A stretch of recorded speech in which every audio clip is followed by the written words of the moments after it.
Okay, welcome everybody. Today is emergency services topic, so let's go over the agenda. Let's give an opportunity to our guest to introduce himself. Elijah, please. Hey, my name is Elijah. I'm here today just because I wanted to try to do a little more just in my day-to-day life. My whole family, for the most part, has all been in the Air Force, so I've got pretty deep ties to it.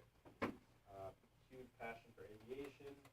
I used to work in the medical field as well, so the desire to want to help more and help other people has kind of been pretty high for me. So, I found out about CAP probably, I don't know, maybe 4 or 5 months ago, and kind of did some research and found myself here, so it's good to meet everybody. Welcome. Thank you. Welcome. Welcome. All right. So we also have a new member, Robert. Congratulations, you're officially a squadron member. So hit the ground running, and I think Al will help you through the level 1 and to get you as quickly as possible into the flying program. Hopefully the next week I'll have my new uniform. Yeah, great. You still have time to work on basic stuff like cadet protection, equal opportunity, all the stuff, understanding CAP, uniform, and so forth. So use that time wisely, don't slow down. That helps you to really get most benefit from this organization. All right. So also I'd like to congratulate Senior Member Connor and Senior Member Brizueta completing their emergency services ratings. Senior Member Connor got his mission scanner rating. Good job. Right. And Al completed with one little caveat, mission observers. You just need to formally complete ICAT. But you did good on the radio, so well done. Staff updates. So you probably saw the news. I will be the new Group 3 commander. The official ceremony will take place at the Wing Conference in October, on October 19th. Until then, there are plenty of things we have to take care of, including transfer of command for Squadron 5. Since I joined, we worked together with Chris. So Chris, please stand. Commander.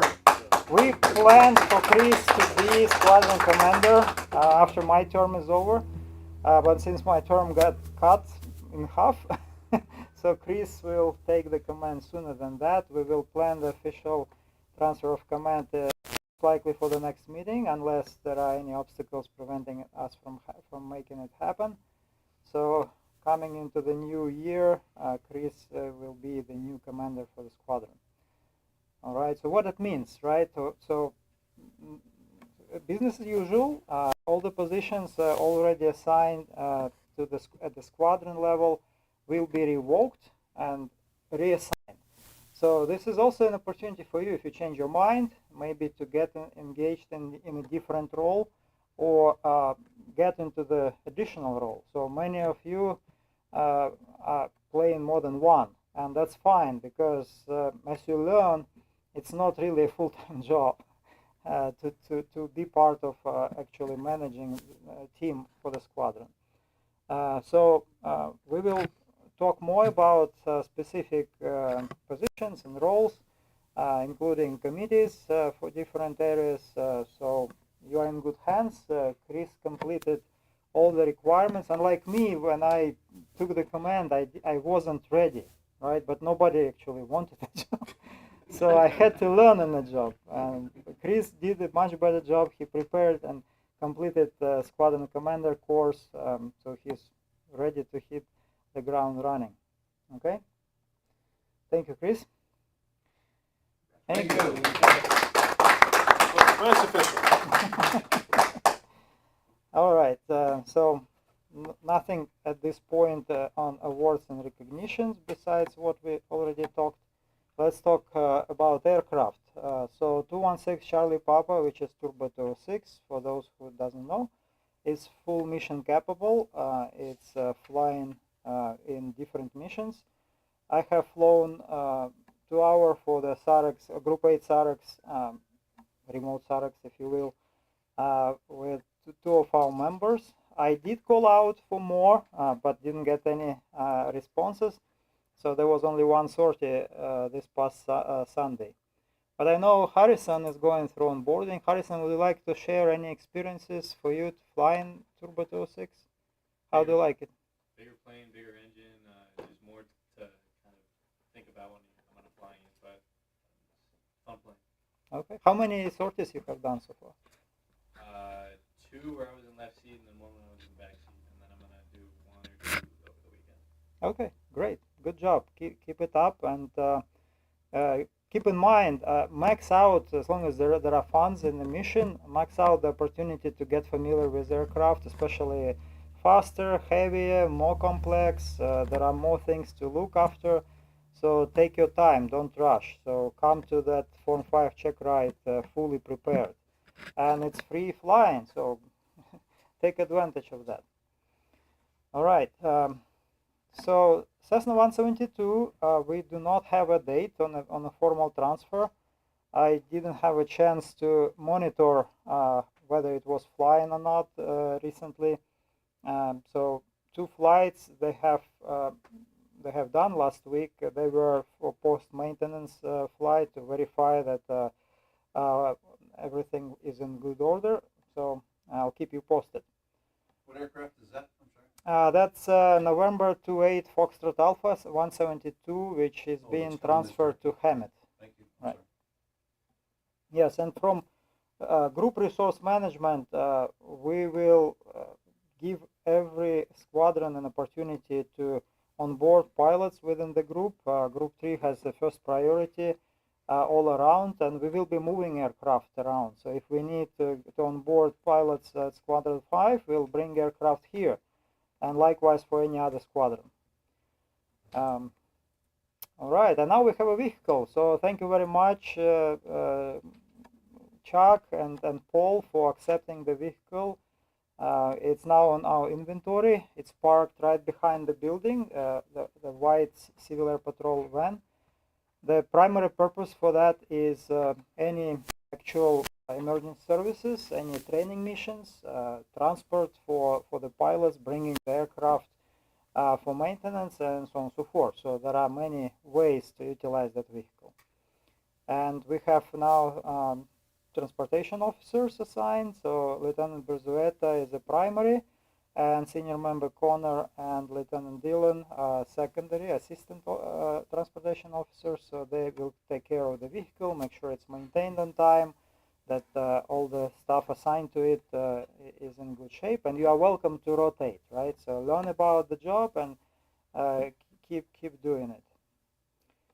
All right, upcoming events.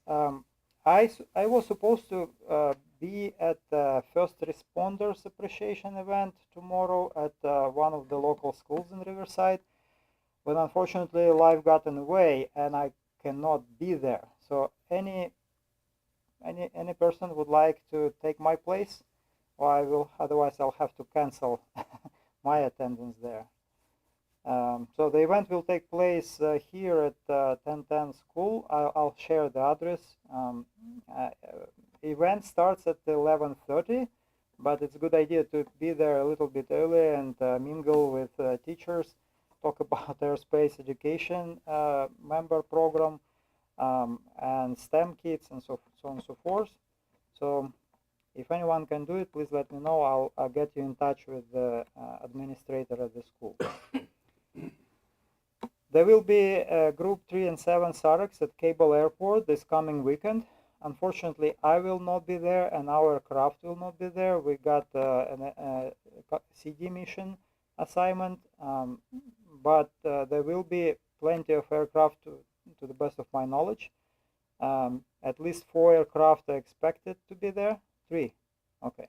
We may get more once those get out of maintenance, and if we can get 887 out, or 337 and 887, we'll have 4 or 5 aircraft. Yeah, 887 is practically done. During run-up today, the CHT1 was acting out, so maintenance 1 was troubleshooting it.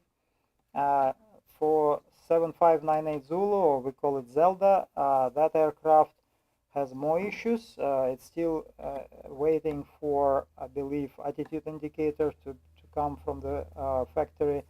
So still there are hopes we'll have all aircraft currently in maintenance out of maintenance shop, but Zelda has higher risk points due to dependencies on parts.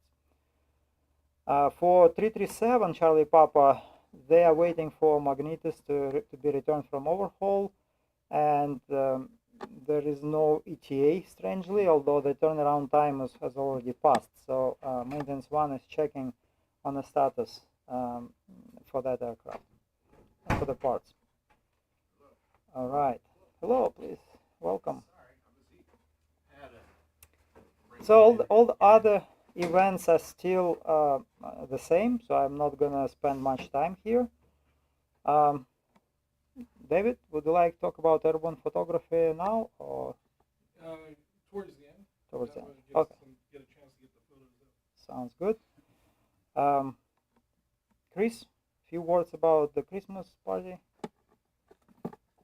So we had a poll online about people selecting which days they would prefer for our Christmas dinner, and the results are in. And by a 9 to 7 vote, December 10th, that'll be the second Tuesday in the month, one out. So that's the day we're going with the dinner. December 10th, what time? It would be most likely still the normal 6:30, 6 time to meet, but those details we're still working on the Okay, so next step is to reserve the place and set the time. So the announcement will be distributed via email and at our meetings. So keep an eye on emails for Civil Air Patrol email address. Make sure you have it on your mobile devices. Make sure you check it at least maybe once a day, or at least once a week. Maybe a Monday before the meeting is a good idea to scan the emails you're receiving. Somebody just add an invite in Teams so it shows up. Yeah, absolutely. We will do that as well. So speaking of Teams, that's another channel which is underutilized. Thank you, Chris. I am posting any kind of relevant updates which are being placed in specific channels, like pilot onboarding, probably the most active in terms of information updates. Aircrew opportunities, trying to post the announcements there. So keep that in mind and install Teams, Microsoft Teams for work. There are two revisions, personal and business. So you need to install the business version to get all the capabilities and sign into that with your CEP email.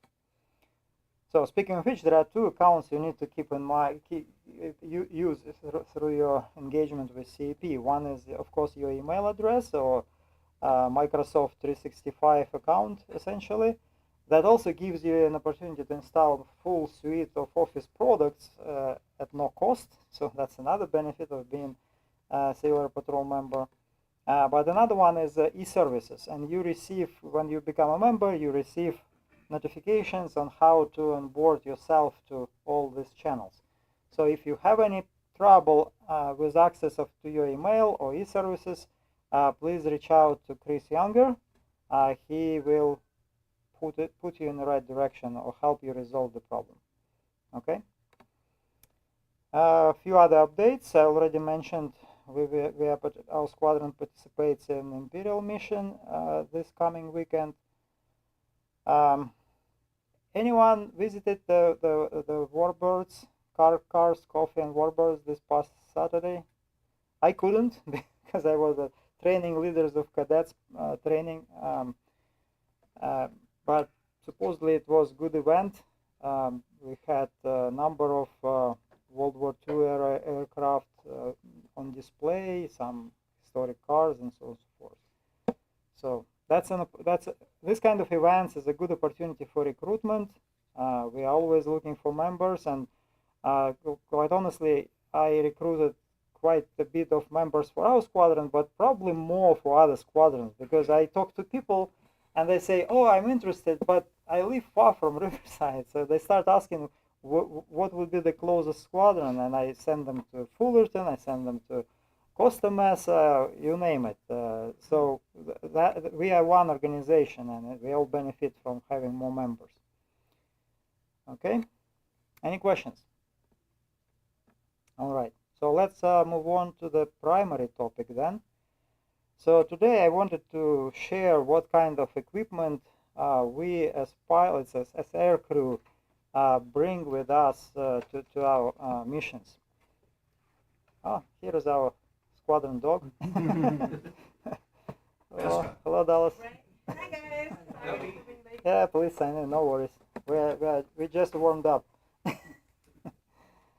So we have two types of missions: the kind of local missions where we are not going too far, and the remote missions where you may have to spend multiple days away from home and living somewhere interesting in a bivouac or maybe in a hotel or whatnot. So of course, whenever you are assigned participation in a mission, you need to understand where it's going to be, where the base is. And with that understanding, you would really get an idea what kind of preparations you have to make. Do you need to have spare clothes? What kind of clothing you need? Maybe you need some warm jacket if you're going somewhere up in the mountains. Maybe you are going to a desert and it's hot, so you need to cover yourself, protect yourself from sun, and so on and so forth. So every mission is different. So usually during the briefing for the mission, you'll have an idea where it's going to be and what kind of equipment you expect to bring with yourself. So today I'll focus more on what is in a pilot bag, but it also will give you some kind of an idea what a mission observer would bring with him or herself.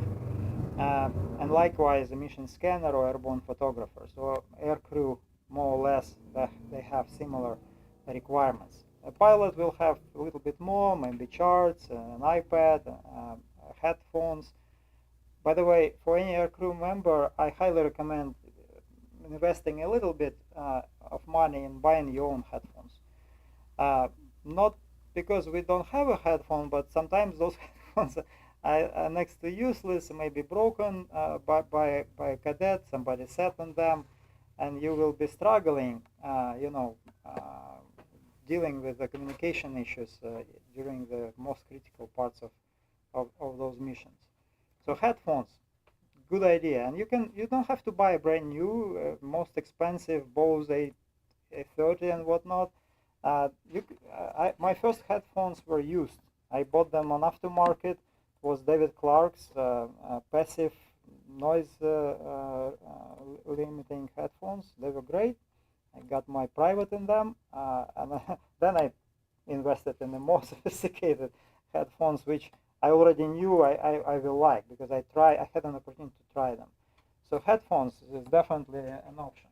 So first I'll go through my pilot bag, and then I will show what we have in emergency kit on our airplanes. And of course, it doesn't mean my options are the ultimate. This is just an illustration of what I carry, but you may build your own kit to your preferences. Maybe you will, plan better than I am. This is just something I created over a period of time I've been flying. It starts with the bag, right? So I tried a variety of stuff. This is my recent upgrade. I actually listened to Max Trescott podcast, and he advertised a closeout deal for like half the price. So I looked at it. It looks great. So $100, perfect. It fits everything I carry with me. I just bought the same thing. Yeah, so it's a nice one. Has a lot of compartments. Everything is easy to find. So I have iPad. So my choice is iPad Mini. This is like, I think, generation 4. If I'm not mistaken. I opted in with the seller package. You don't have to buy it with the seller package because I usually don't even use seller service unless I'm traveling somewhere. But the seller service, even without SIM card, will give you a more precise GPS positioning. You can use external GPS device for the same purpose. If you use any ADSB in devices, they usually also give you GPS position. Yes? Just one note on the iPad Mini in case anybody wants to rush out and buy one. They'll be coming out with a new model within the next couple of weeks, so that will affect the prices on the existing models. So just a money-saving tip on that. Yeah. Waiting for that for years. As a backup, I use my iPhone. That's the reason I'm kind of stuck with Apple product, although originally I was an Android guy, but when I started flying, I couldn't find comparable quality of pilot software on Android platforms. You can live with Android platform to the most part, but ForeFlight only is available on Apple, and with CEP we get free ForeFlight subscription. That's another benefit for the pilots to actually become checked out pilots with CEP. We get military back subscription, which is same as I believe Performance Plus package, right? Close I think enough. it's performance. Performance package. Yeah. It's actually a little better than Performance Plus. Yeah. Well, you get TACAN approaches that shoot those a lot. Right. Yeah. I use my Every day. phone as a backup. Should this fail, I switch to my phone, and I carry mounting options for both devices. So this is my choice for the mount. It's your personal preference. There is no one way fit for all kind of stuff. I tried variety of protective cases. I tried variety of mounting options. I ended up taking pivot case. It's kind of on expensive side, but it protects your iPad real well. It fell on a hard surface more than once, not a crack. So it's a good protection for your investment. Sounds like it paid for itself. Absolutely. First time, but also when you buy iPad, invest in Apple Care. It cost me like less than $4 a month. Should I lose the device somewhere far away? Hopefully there is an Apple Store somewhere close by. I can go and replace it. So it's worthwhile having that. So I use the window mount, a good suction cup, never fell on my lap in flight with a little bit of turbulence, so it works great. And it's snap-on, so it clicks and it secures and you can twist it around, very versatile. I also carry same kneeboard style mount. This is in situation when I am an observer. I also fly as an observer, and in this case I don't mount it, I'm not restricting the view of a pilot or myself, so I put it on a lap. I have my pen and paper kneeboard. You do need it. Some people choose to put all the notes on iPad. I'm not that kind of person. I prefer actual paper and actual pen, so I carry multiple spare pens, one multicolor pen, just in case I need to highlight something. That's my choice. It's a regular notepad, bought on Amazon Basics, a supply long time ago, still going through that. If you are going on a mission, pre-print some CEP style logs. Okay, so a few blank pages. It gives you a structural way to keep your log done. Of course, there is Blank 104s. yeah. Of course, my headphones.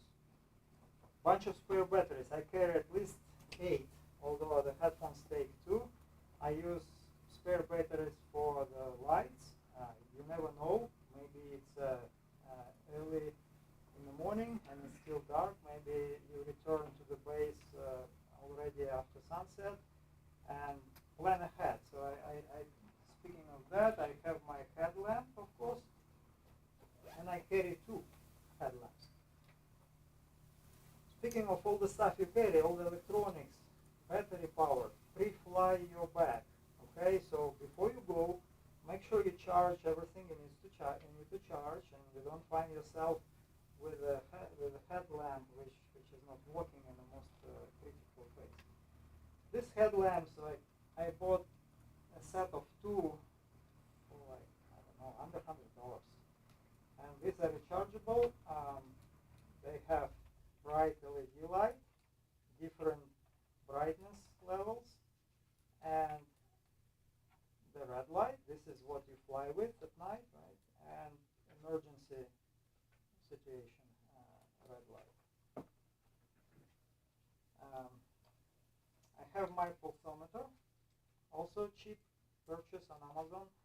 If we are on a mission in mountains and flying high, in any elevation above 5,000 feet, you consider it's already high, and you may be deprived of oxygen, so keep it with you, monitor it, and if we are flying 206, we have oxygen on it, but bring your cannulas, right? So I believe there should be a set of cannulas on it. We need to check, by the way. So that's for Yeah, there's actually a mask kit in the back, or there may not be one in our new aircraft, but there was one in 437. So yeah, so Al, please check if we have a set, and we need to verify the we count. requisition one if we don't have But one. it's a good idea for us actually to buy bulk cannulas and just keep them in a hangar, so we know it's there. Should we? A point of interest, we used to have a giant box of cannulas, but you may have to buy a regulator to go with the cannula. So they're free. All you got to do is find the box. We had like a box of 100. So somebody ordered one, and they shipped them a box of 100. So it's somewhere. I think it's in the black cabinet. Yeah, Free cannulas. if you're a pilot, of course, you're probably carrying the view limiting device. If you need to log simulated instrument time, that has to be there for you to be able to do that. I have a bunch of charging cables, and I have a car-style charger. Most of our aircraft do have that kind of a charging option.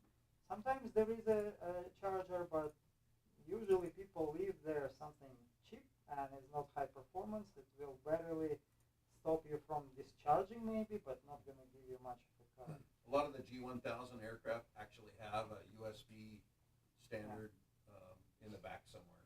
Right, absolutely correct. Newer the aircraft, more connectivity we have there. Some aircraft have it in the back, more than one port, even for each Couple ports, passenger. maybe. And recently we have seen pictures of brand new Cessnas 182s and 206s, which were acquired by the Civil Air Patrol, but we don't know where they were sent anyway. They look beautiful. They have a lot of options, but one thing is, you never know what aircraft you're going to fly, especially if it's a real mission. You sign up, as we talked before, for particular mission. You show up, and there is an aircraft, and maybe round dial, and there is not much you have there. So maybe you will not even have a car charging options. For this case, I have a bunch of batteries. I have one big block, which is also serving as emergency light, pretty bright. And in case of airport landing, it can be charged from solar power. So Oh, Right. nice. again, it's not going to be quick, but it gives you some options in those situations. My smaller one is just 4,000 amp per hour. This is being used for my Stratox. This is another thing I do carry, and this is a mounting suction cup for it.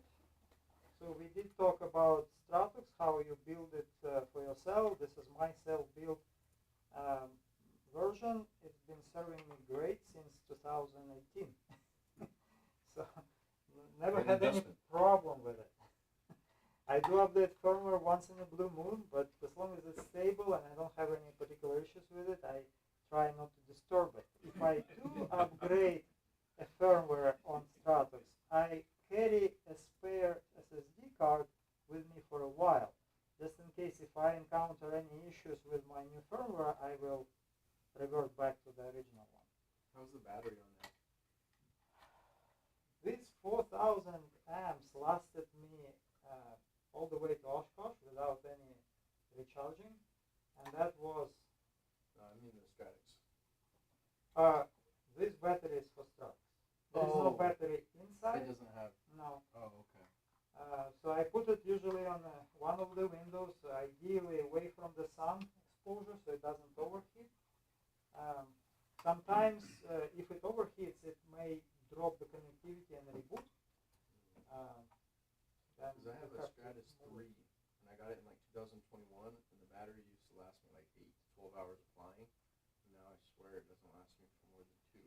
Oh, But that's I have a power bank that, I just hook up to charge it. yeah, while I that's a fly, benefit too. of this little device. Chris mentioned about the cons and pros of different the CPU boards. This is old version 3, I believe, pre-COVID, way pre-COVID, and it doesn't draw a lot of juice. Plus, the only moving part there is the cooling fan, which keeps it functional. Is it a Raspberry Pi?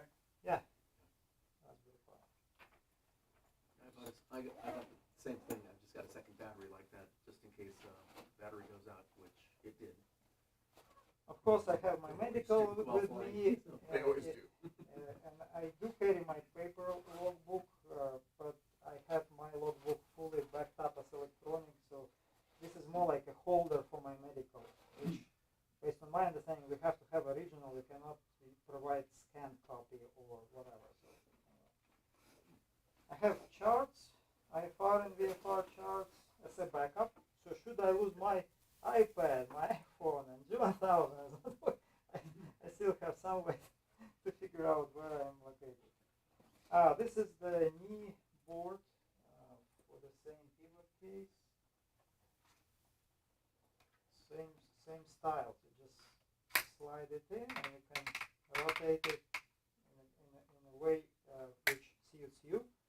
When you use your iPad, make sure you lock the required skin orientation before the flight, otherwise in turbulence your screen will do weird things. Okay, what else? I have some post-it notes in case if I'm flying with the CFII and I'm doing practice partial panel, that will serve on round dial. Good job, but for the G1000 I usually carried the bigger ones, which I didn't this time.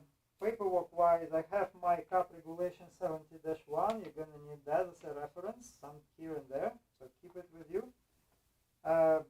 If you are going to be orientation pilot, carry a syllabus copy. By now I memorized it pretty much, but initially I would just scan it depending what kind of cadet I'm flying, so this is a good reference to have.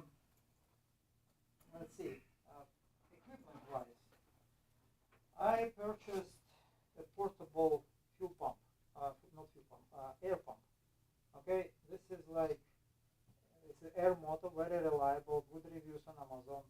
I don't remember what price was that, but not very much. I think it's like $60-70 or something like that.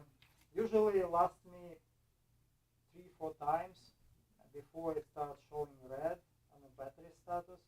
3-4 times adding air to 3 tires on an airplane. That's pretty cool. Very good. Again, pre-flight, charge it before your mission and it will serve you well. You never know if there is an option to add air to those tires some remote location. Yes. Can you go over some of the features of that air pump? Like, does it shut off automatically Yeah. at a certain pressure? Absolutely, yes. You set the pressure. It has different modes. You turn it on. I use car mode. It gives the highest output, and you set in PSI how much you need to put, how much air you want to put in it, and it will show you the That is a great tool. I've It watched him will use show it you the many current air pressure, everything you and mentioned it in the will I know. stop automatically as soon as it reach that level you set. I usually set 1 psi above the limit. Why? Because when you unscrew it, it will lose some air, and it's better to have a little higher than lower for the tires. Okay? Just a point of interest, a tire, if it's less than its required PSI, will actually, if it's less and you're driving on them a lot, it'll actually tear the rubber from the cord away. However, if it's a few pounds over, it won't do anything but wear the tire. So better to be over PSI than under PSI. Right. One thing I don't like about it, it requires its own USB-C charging cable. It doesn't work on a standard charging It's proprietary? cable. It's somehow proprietary. Oh. Blows me away. Maybe the new one was fixed because people complained about it. I bought it a couple of years ago. Let's see what else I have here. That's cool. It saves you 30 minutes to back one to the fuel pump. Oh yeah, yeah, and you never know. You come like some of the CEP aircraft is parked on a ramp, and there is nowhere to get air. And I found in many occasions the air pressure was significantly below required value. Okay, I do carry with me the handheld radio. I actually used it once in my own airplane. I do use it to check the weather if there is a wait time and whatnot. So it's a good thing to have. Plus, you can use it for as a primitive tool to find a beacon on airport premises. I actually did use it once at China to find their airplane with the beacon activated at China. Yeah. It was in a hangar. So good thing to have. This one is very simple. It's ICOM IC A16, but it does have a Bluetooth option. It can connect to my headphones directly. So some radios, there are recommendations to have radios with external antenna option, and many aircraft have a connectivity for that. My aircraft doesn't have it, so I didn't bother. And I don't know. Do CEP airplanes have an ability to plug the antenna from the aircraft to this? Well, not really. It goes the other direction. Okay. Well, there is There is an antenna port for the remote. The repeater, the airborne repeater. There's So an you actual need to antenna. experiment with that, see how it works. So in essence, you're right. There is an antenna. It may not be the right band though. So in my situation, I lost the alternator on airplane, and the battery was discharged in about half an hour. So I did use it to talk to ATC. So it was challenging because I had to get quite close to the airport before they could hear me. But it was much better than wait for the light gun signals. Speaking of which, I do it on my iPad. I created a whole document library. I have a POH for every airplane I fly. I have all FAA documentation there as potential reference. And I have a variety of hints like light gun signals and so on and so forth. I bet as soon as you pass that exam, you forget it real quick what each light gun signal is. So it's good to have it as a reference. Then I have CEP-specific stuff loaded, like directional signals for coordinating between ground teams and air crews without radio and so on and so forth. So it's practically impossible to memorize, I think. Well, it's possible to memorize, but why spending extra resources when I use it for something else? I carry a simple screwdriver set. So this one has 2 Phillips sizes and 2 flats. Sometimes you come to the airplane and 1 or 2 hole mounts screws is popped. You don't have it, you cannot really fly it. Maybe some others will be popped and so on and so forth. So it's good to have something like that. In this situation, I do not have my emergency kit because there is one in civil air patrol aircraft, but on my own airplane, I do carry like a fisherman vest in a bright yellow color, like very bright and very yellow. And if I fly long distance flights, that vest has a bunch of pockets. I wanted to bring it, but my airplane is at mechanic, and I missed the opportunity to stop by, pick it up from it. But I have most important stuff in my life vest. I have first aid kit, the bandages, the fishing hook, and the line. I have the signaling mirror. I have multi-tool. Actually, multi-tool I think I have here. And so on and so forth. So we can talk about it separately. So here I have another flashlight, the bigger one, and more batteries. I have the ASA flight computer, which I only use for the exams. So yeah, my multi-tool here. Well, this is important tool sometimes when you're stuck in a remote location. It's very simple, but Everybody's gotta have one of those. yeah. You get that cork out without it. It's gonna fly for 8 hours after you. Remember, some of those water bottles actually have corks in them. And, so this stuff I kind of carefully selected over time, and I'm not using most of it on every flight I go to, but here and there I had it working. I have my basic Advil or Excedrin with me if I have a headache and it's nowhere near pharmacy. You may want to have it. If I fly my own airplane and I have passengers, I usually bring some Dramamine. With Dramamine, make sure you give it to your passengers at least half an hour before you take off. Yeah. Otherwise, it's useless. I learned it with my stepson. That's why we carry trash bags. Carry trash bags. Yep. When you fly with cadets, When you fly with anybody, carry a trash bag. carry trash bags, good ones.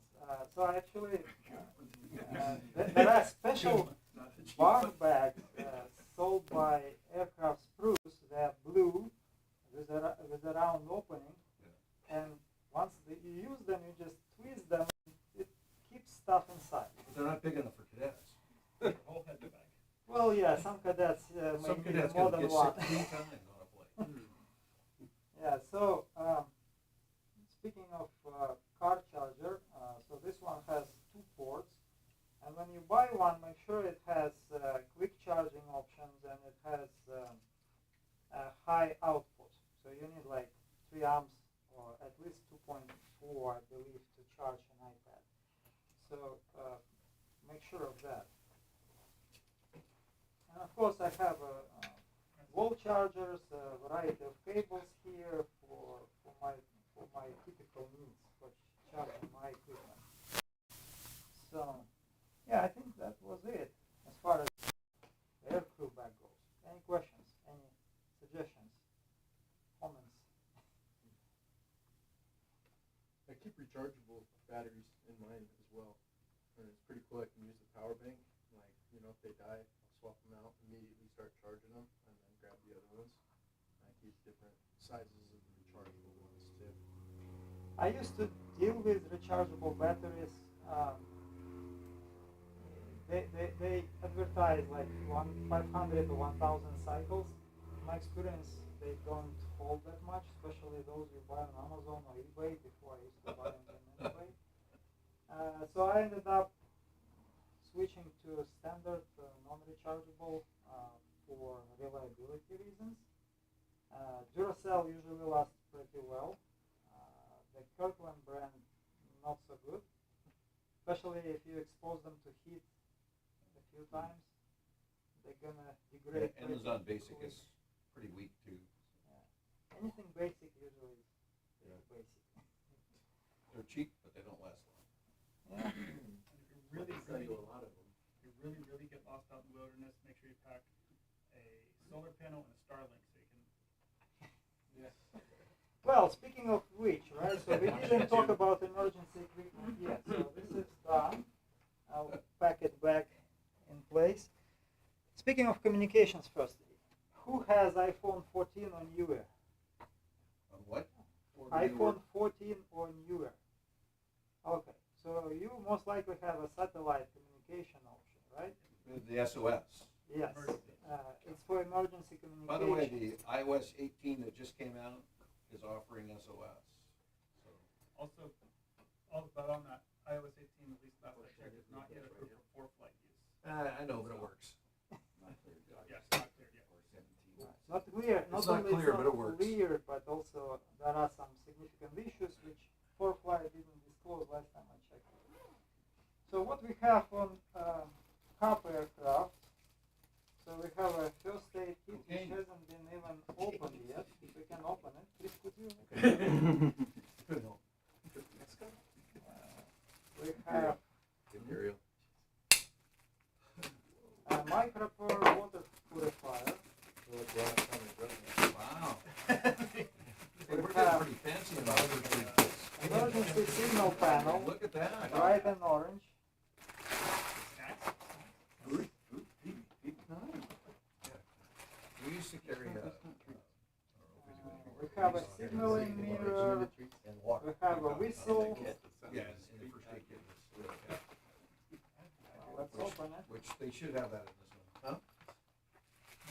So first of all, this is like all-weather notepad.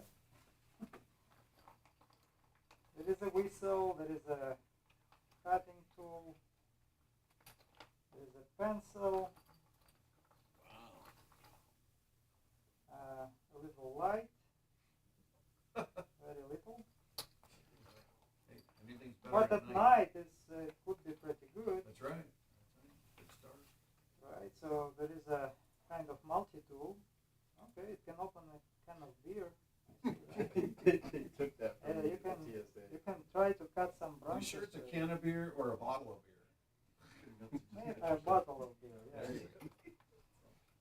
Make sure you pack your beer so it doesn't break in the crash. Right.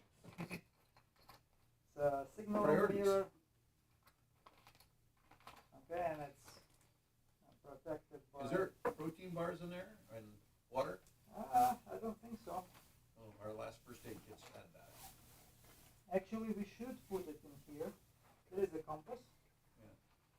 Problem is they don't last very long. They usually have to be changed every year, so that's probably why they That's don't a supply them. bandage kit. Well, you could. At the end of the year, Yeah, you can have them at the party. just eat At the that. Christmas. A survival blanket, so you can stay warm. Some cord, Eat up. and that's a carrying bag for 2-gallon holding capacity. It's a water bag, so you have a purifier and you can collect water in this plastic bag. There is a bleeding control kit that was recently refreshed, so all brand new. It has latex gloves, tourniquet, bleeding control instructions, Hemasil trauma dressing, marker, exam gloves, and trauma part. Okay, so this is it. And this part, I bet the instructions are you should put it upon yourself before you fly. So anything on you is your survival gear. Anything in the back of airplane is camping gear. So that's the typical rule. So if you fly long distance and away from civilization, make sure everything critical for your survival is upon yourself. I usually carry a knife and I carry a multi-tool in my pocket if I fly away from civilization. So that's a good thing to have. Now let's see what's inside here.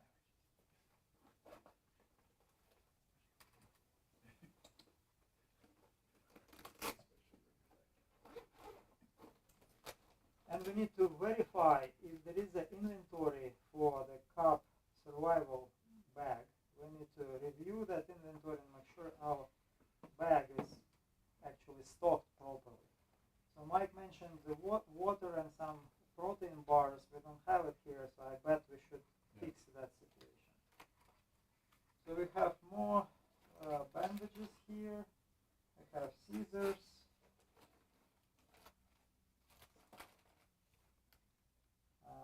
That's a tourniquet, 2 of them. That's what it's called on professional Compression. compression. Compression bandage. We have the emergency Space blanket. space blanket here. And triangular bandage.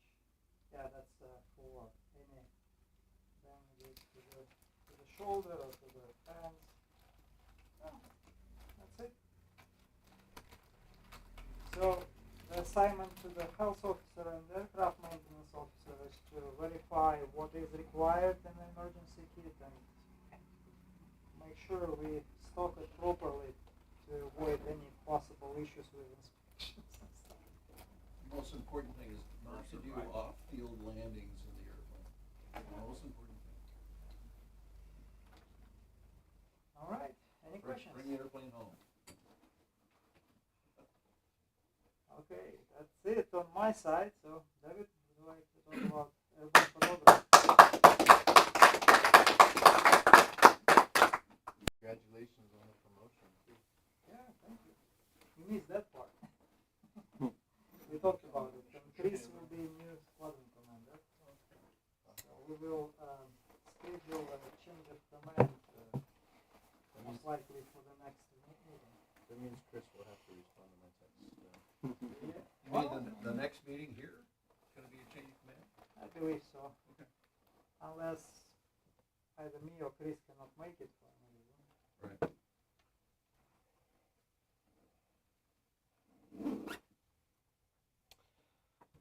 So my name is David Cole, and this is Al. Alvarez-Weda. Thank you. And we were on a practice mission last 2 Sundays ago. Sunday. Yeah, Sunday. Time flies. We were doing aerial photography, and so using this Nikon camera, we were going out towards March Air Force Base, and we found an area that we photographed, and we wanted to be able to share that with you. I'm going to try to share photos here. Share screen.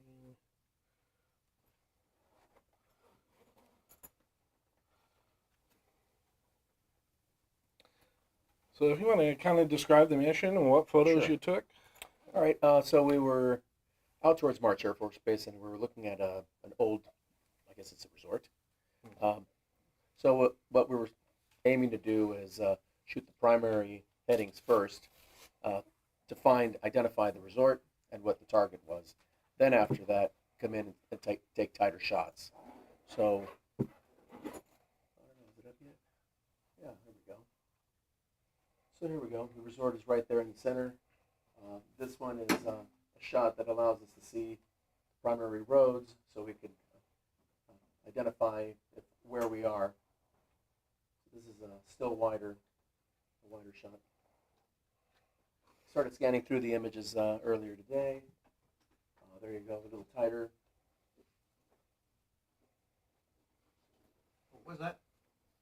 This is was that a resort? resort. An old resort, or Oh, somebody's there. got their RVs and. It's like a desert bar or something? Low budget resort. Yes. Looks like fresh out of Grand It's like one of those desert bars you when you're a motorcycle ride. I think it's one of those abandoned resorts. Right. I think the golf course is right next to it. Yes. Notice the green plush. That's a There it desert is. golf course. Dry desert golf course. Now, I know the AP set will yell at you for having the strut in the picture. You know what? You are correct. So Yes. what we have are all the raw photos that we took, and we just haven't had the time to pick out the selected photos. And Right. typically on a mission, you want your establishing shot, north, south, east, and west photos at a 45-degree angle, 1,000 feet above ground, and then a nadir shot, which is basically 90 degrees straight up and down. Those are the I mentioned the establishing shot. Yes. Those are the 6 photos that they're after, and we would typically indicate not only the direction of the photos that were taken, but information such as speed, the lat and long, and date and time that the photos were taken. This was actually on a day where the fires were starting, and so it was pretty smoky.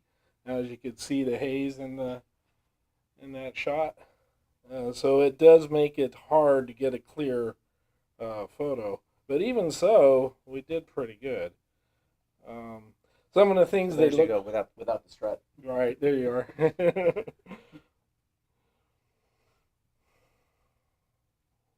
So There, I the can smell the smoke. yeah, you can smell the smoke. The key here is trying to get the photo in the center, your subject in the center of the screen, and that way you're able to zoom in and get all the pertinent information that they're looking for on the target photo. So this would be, and That would be the west shot. the west shot. And normally, what do you do? Take about 3 shots? Yeah, take about 3 shots, Each time. just in case there's movement, motion in the image, so I can just purge those images. And I think this is A little just bit a random smoky, yeah. random shot. Another kind of showing the fire off in the distance. Right, the clouds up there. Should I say smoke?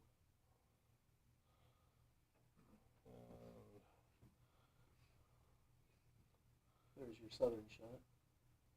Southbound. Again, being able to zoom in.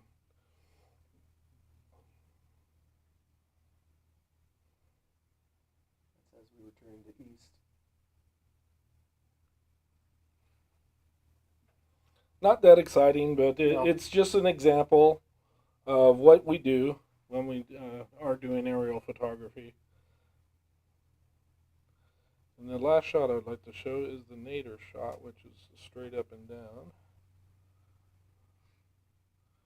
That's where the pilot actually flies right next to the target, dips the wing 45 degrees, and then you're hanging out the window An additional straight down. 45.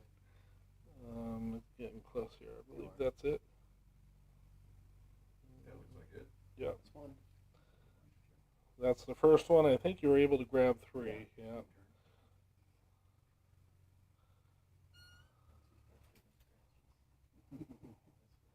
And then we backed off. Yeah.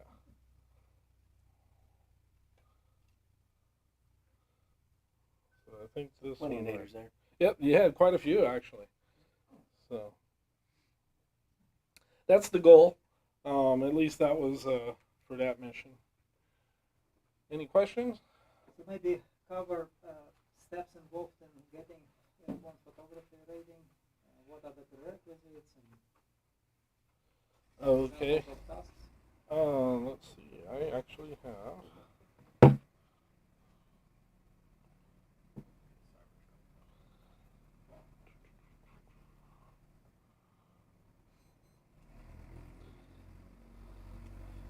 Slideshow based on all of that.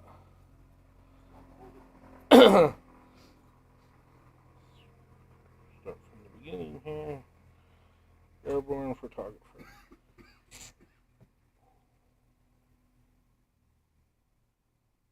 So your prerequisites: 18 years old, qualified as a mission scanner. Here you go. Yeah, pretty much everybody here eventually will be a mission scanner. That would meet the requirement. What else? You wanted to know the prerequisites. Those are the main 2. And then, of course, the actual training going through the courses, they are listed here, FAM and prep, all the tasks that you have to do. Basically discussing what a digital camera is, all the features, camera settings, which is a big one for us because we want to get the best photo every time we go up. You're flying in the airplane, it's hard to make changes to the settings when you're in the back. You want to have that camera ready to be able to take the shot right when you fly over the target. Because every time you have to go around, it takes more time, and lighting changes, everything changes. Right, so we went through a lot of that before. Right, so Make sure we there were is a in agreement. checklist in this slideshow that has all the settings for the camera. Make sure that we get the best quality each time. Yep. Okay. There's a lot more detail, but that's pretty much an overview. Has the camera has GPS, and so GPS we have attachment GPS modules, yeah. that's on battery operated GPS. does it automatically geotag the photo? It does. Yep, and that's where we get the lat and long, the time, the altitude, direction, airspeed. And there's other information that's in there too that it records. Yeah, great. Thanks so Yeah, much. sure. Appreciate it. Yes, and airborne photography is probably one of the most practical aircrew qualifications. Besides, of course, mission observer, who is considered mission director, but airborne photographer is in high demand, especially if there are any kind of disaster relief situation happening. So keep that in mind. If you like taking pictures and want to be challenged taking pictures while sitting in the back of a flying airplane, making 360 turns around the point with 45 bank, pulling about 1.5 Gs at that point. That's a lot of fun. We have a little window for the camera. I've been on flights where we've made at least 2 APs puke, so. Good times. Yeah, it requires stamina and skills. So, besides using Nikon cameras, we have ongoing process installing different kind of equipment on our craft. So hopefully we'll get it done here. We'll get qualified aircrew, and will be in high demand for a variety of missions. Are we Yeah. trying to get the Waldo waiver for 219? We'll try Great. eventually. So, okay. Any questions? Any topics? Suggestions? Well, and all you pilots out there, like I said, I know AP doesn't always seem like the most fun topic, but it is actually pretty fun flying. So every AP mission I've been on, including counter drug, you have to learn how to position the aircraft for a shot, and especially on missions where there's only an observer and the observer is taking the shot, it gets very different to position the aircraft for a shot. So it's some of the more fun flying you're going to be able to do under most conditions. So being able to slide the tail to let a rear AP take a shot. When you do these nadir shots, or when your mission observer has to open his window to take these shots to get clear photos. So I've been doing counter drug for almost a couple years now. The last mission I was on, everything fell into place. I had the camera, we were ready. We actually caught people jumping the fence, and it was just because I had the camera sitting there ready to go that we were able to get several shots of it in process. Unfortunately, I can't show it to you because we have to delete all those shots on site. So we talk about it. Well, no, we can talk about it, but we have to we have to submit them to our. There's a special area that we submit them to, and do we delete them off?